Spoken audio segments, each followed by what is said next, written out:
কি ভাবতেছেন সবাই? আমার পাকঘরটা খুব অগোছালো, নোংরা।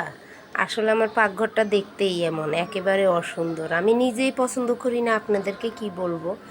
তো নমস্কার, আদাব বন্ধুরা, কেমন আছেন সবাই?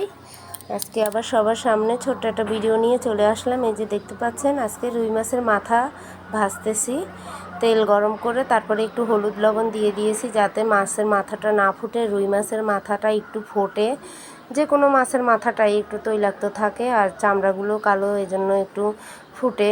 আসলে কালোর জন্য ফুটে না, আমি বলতে চাইছি মাছের মাথা বলতেই ফুটে, আর যেগুলো চামড়াওয়ালা মাছ সেগুলো একটু বেশিই ফুটে।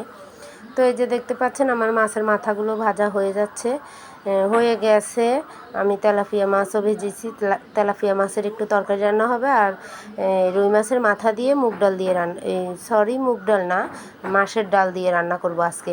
সবসময় তো মুগ ডাল দিয়ে রান্না করি, তার জন্য ভাবছি আজকেও মুগ ডালের মুখে এসে পড়লো। তো বন্ধুরা, এই যে দেখতে পাচ্ছেন ফোড়নে আমি জিরে দিয়েছি, আর তার মধ্যে একটু আদা দিয়ে দিলাম।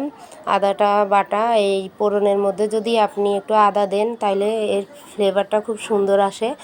আদাটা থেতো করা আর বাটা আদাটা আমি পরে দিলাম। এই যে বাটা আদা দিলাম, থেতো করা আর আদাটা যদি আমি তেলের মধ্যে দিই তাহলে এটা সুন্দর একটা ঘ্রাণ আসে। আর এখন একটু হলুদ দিলাম যেন আদাগুলো না ছিটকায়, এই জন্য হলুদটা আগে দিলাম। হলুদটা দিলে আদা একদম ছিটকায় না, আপনারা একদিন দিয়ে দেখবেন। আর হলুদ যদি মাছ ভাজার সময়ও একটু হলুদ আগে দেন তাহলে মাছও ফুটবে না, গায়ে ছিটকে পড়ে না। তো এই যে দেখতে পাচ্ছেন আমি আদা দিয়ে দিলাম, রসুন বাটাও দিলাম।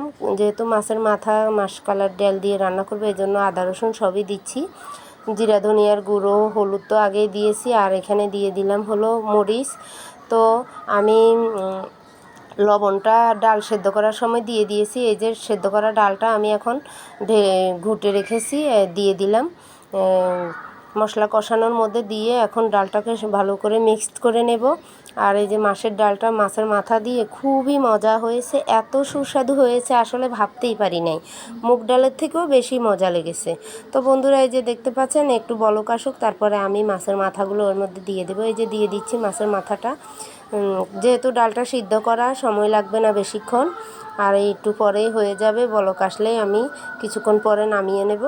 তো ততক্ষণে মশলাটা মাছের মাথাটার মধ্যে ঢুকবে, এজন্য আগে থাকতেই দিয়ে দিলাম।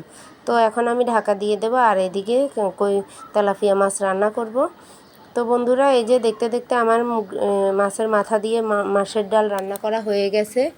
তো দেখতে পাচ্ছেন এই যে তরকারিটা কীরকম লোভনীয় হয়েছে। আর এটা কি জানেন? এটা হলো মাছের পোটকা। তো এটা আমি